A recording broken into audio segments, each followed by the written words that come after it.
আসসালামু আলাইকুম। এটিএন বাংলা সংবাদে আপনাদের সবাইকে স্বাগত জানাচ্ছি। আমি ফিরোজ তোহা। শুরুতেই বিআরবি কেবল সংবাদ শিরোনাম। কুষ্টিয়ায় বঙ্গবন্ধুর ভাস্কর্য ভাঙার ঘটনায় মাদ্রাসার 2 ছাত্রের 5 দিন ও 2 শিক্ষকের 4 দিনের রিমান্ড মঞ্জুর।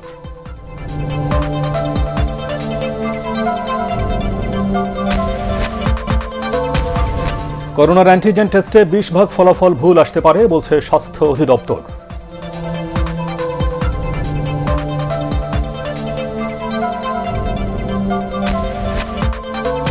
এবং করোনায় মুদ্রণ শিল্পে ধস, নেই ক্যালেন্ডার ও ডায়েরি ছাপানোর ব্যস্ততা, অনেক কারখানা বন্ধ।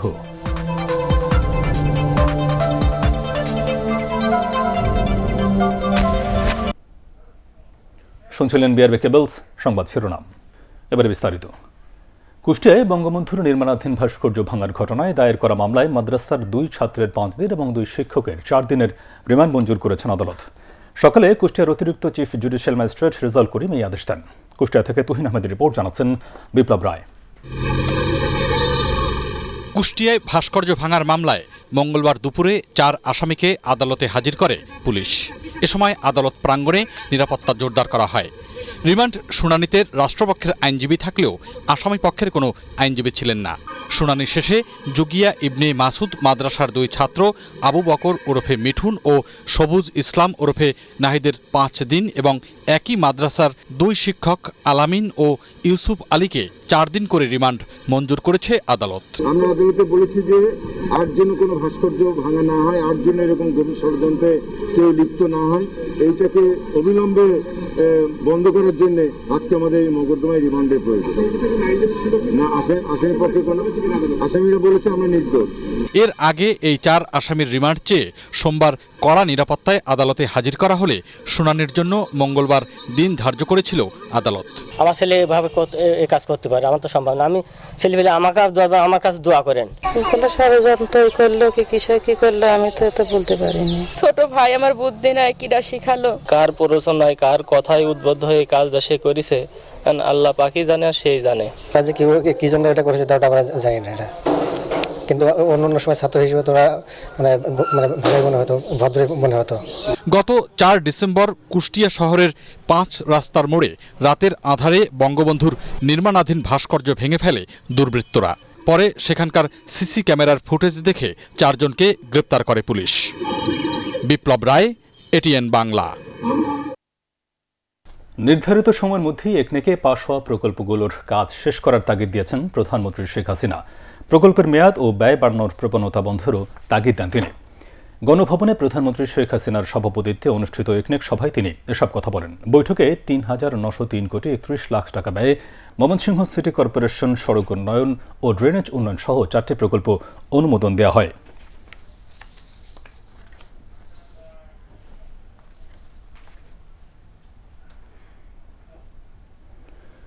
লাখো শহীদের রক্তে অর্জিত এদেশে কোনো সাম্প্রদায়িক গোষ্ঠীকে মাথা তুলে দাঁড়াতে দেওয়া হবে না বলে মন্তব্য করেছেন আওয়ামী লীগ সাধারণ সম্পাদক ওবায়দুল কাদের।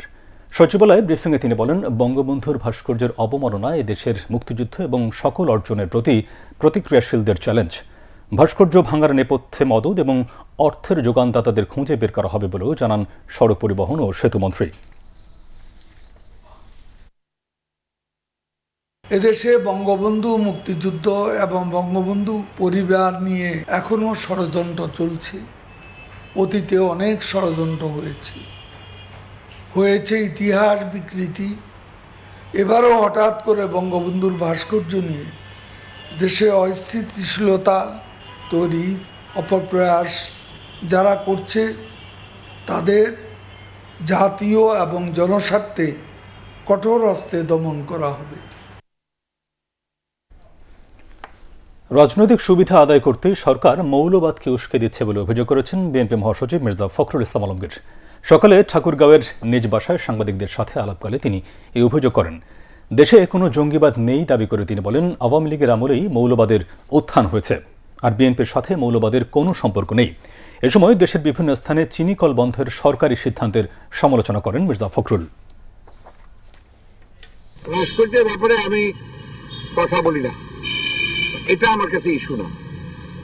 আমাদের কাছে ইস্যু এখন হচ্ছে গণতন্ত্র, আমার অধিকার, আমার মৌলিক ফান্ডামেন্টাল যে রাইট আমার সংবিধানে, সেই অধিকারকে প্রতিষ্ঠা করা। বর্তমান সরকার উস্কে দিচ্ছে মৌলবাদকে, কারণ ওটাতে তাদের রাজনৈতিক ফায়দা লুটতে পারে। বিএনপির ঘাড়ে দোষ চাপিয়ে বিএনপিকে বিরোধী দলকে একটা নিঃশেষ করা, নিশ্চিত করার একটা ছুতা খুঁজে বের করে।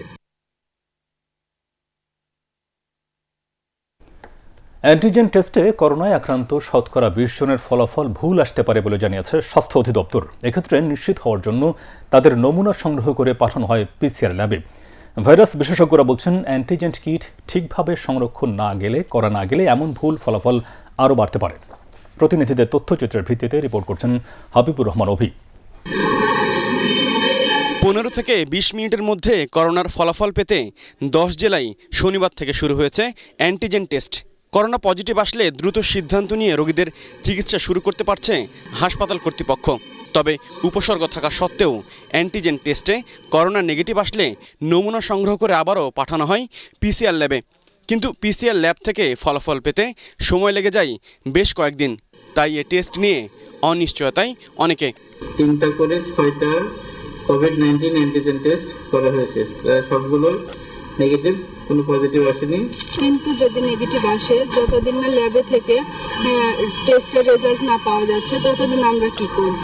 স্বাস্থ্য অধিদপ্তর বলছে, অ্যান্টিজেন টেস্টে করোনার ভুল ফলাফল আসতে পারে শতকরা 15 থেকে 20 জনের।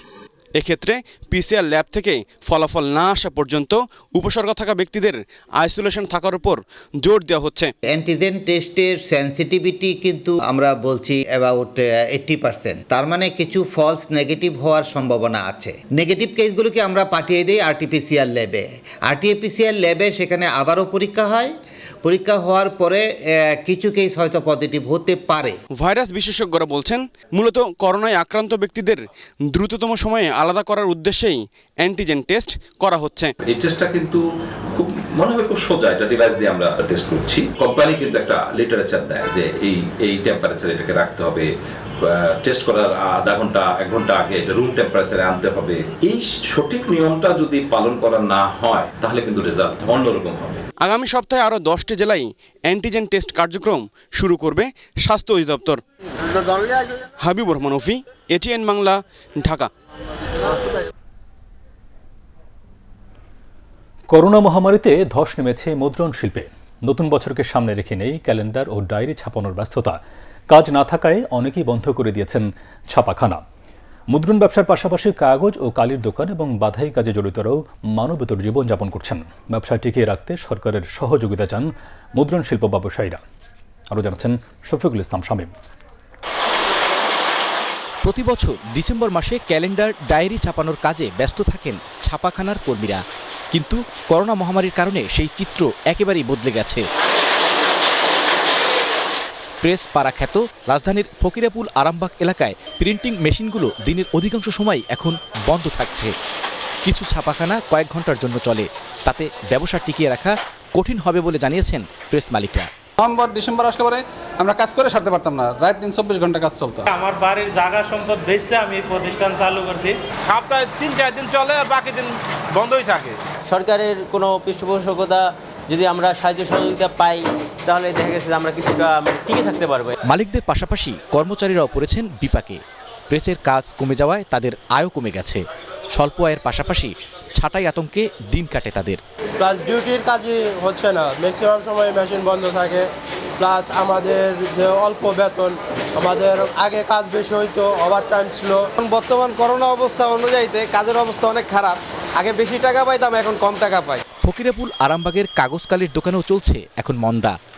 এছাড়া বাধাই এবং লেমিনেটিং কাজও ঝিমিয়ে পড়েছে করোনার কারণে।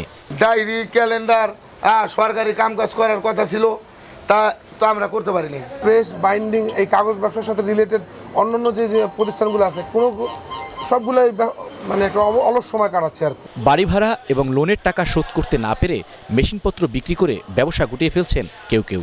প্রিন্টিংয়ের কাজে ব্যবহৃত অধিকাংশ মেশিনই করোনা মহামারীর মধ্যে বন্ধ রাখতে হয়েছে ব্যবসায়ীদের। আর যেগুলো চলছে সেগুলো দিনের খুব অল্প সময় চালাতে পারছেন তারা। এ কারণে অনেকেই ব্যবসা বন্ধ করে দিচ্ছেন। তাই সরকারের পাশাপাশি সবার সহযোগিতা কামনা করেছেন প্রেসের ব্যবসার সাথে জড়িতরা। শফিকুল ইসলাম শামীম, এটিএন বাংলা, ঢাকা।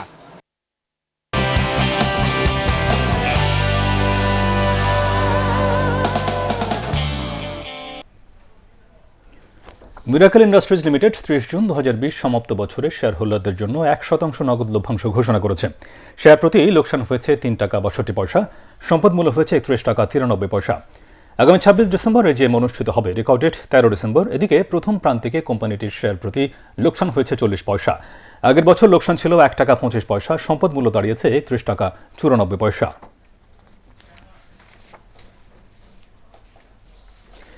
এবারে আল আরাফা ইসলামী ব্যাংক অর্থ সংবাদ।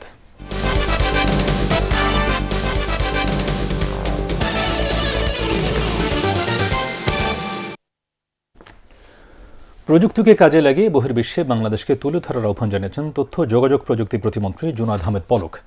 ডিজিটাল ওয়ার্ল্ড উপলক্ষে ভার্চুয়াল সংবাদ সম্মেলনে তিনি এ আহ্বান জানান। আগামী 9 থেকে 11 ডিসেম্বর পর্যন্ত ডিজিটাল ওয়ার্ল্ডের 7ম আসরের বিভিন্ন পর্ব অনুষ্ঠিত হবে বলে জানান তথ্য ও যোগাযোগ প্রযুক্তি প্রতিমন্ত্রী।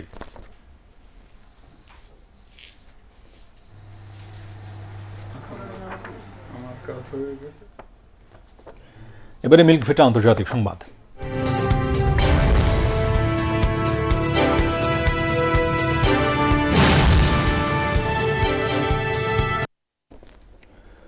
করোনা ভাইরাসের দ্বিতীয় ঢেউয়ে বিপর্যস্ত আমেরিকা।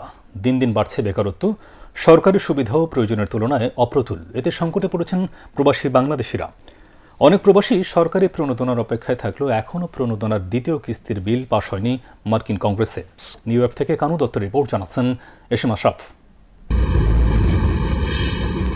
আবারও ভয়াবহ হয়ে উঠছে যুক্তরাষ্ট্রের করোনা পরিস্থিতি।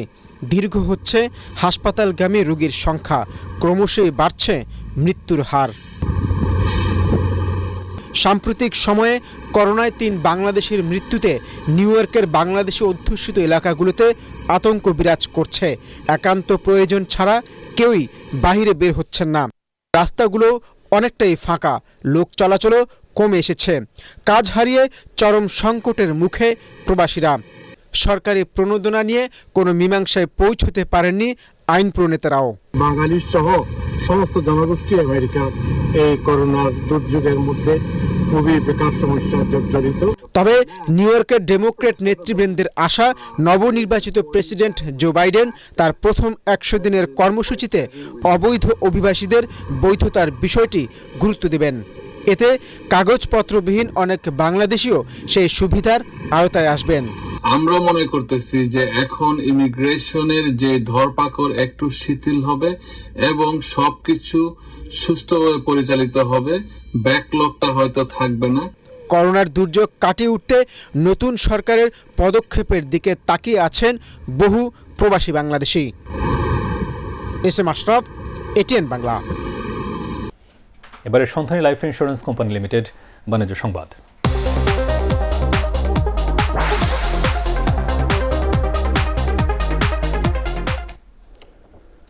নতুন সামুদ্রিক মৎস্য আইন 2020 সংশোধনের দাবি জানিয়েছে Bangladesh marine fisheries association. Chittagong press ক্লাবে সংবাদ সম্মেলনে তারা এই দাবি জানায়। এ সময় সংগঠনের মহাসচিব মশিউর রহমান চৌধুরী বলেন, নতুন আইনের ধারা উপধারা ব্যবসা বান্ধব হয়নি। এই আইনে লঘু অপরাধের জন্য গুরুদণ্ডের বিধান রাখা হয়েছে বলেও দাবি করেন তিনি। এবারে পার্টেক্স খেলার খবর।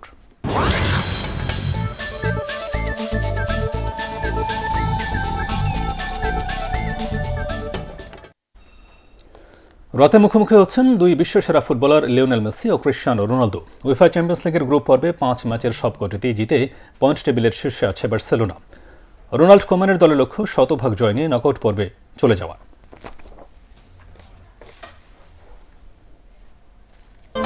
আর এই ছিল এখনকার মতো। রইল পরবর্তী সংবাদ দেখবার আমন্ত্রণ। দর্শক, করোনা ভাইরাসের সংক্রমণ থেকে নিজেকে সুরক্ষিত রাখতে অবশ্যই মাস্ক ব্যবহার করুন, বারবার হাত পরিষ্কার করুন। আর এটিএন বাংলা সংবাদ ইউটিউবে দেখতে ব্রাউজ করুন, youtube/ATN বাংলা নিউজ। ধন্যবাদ সবাইকে।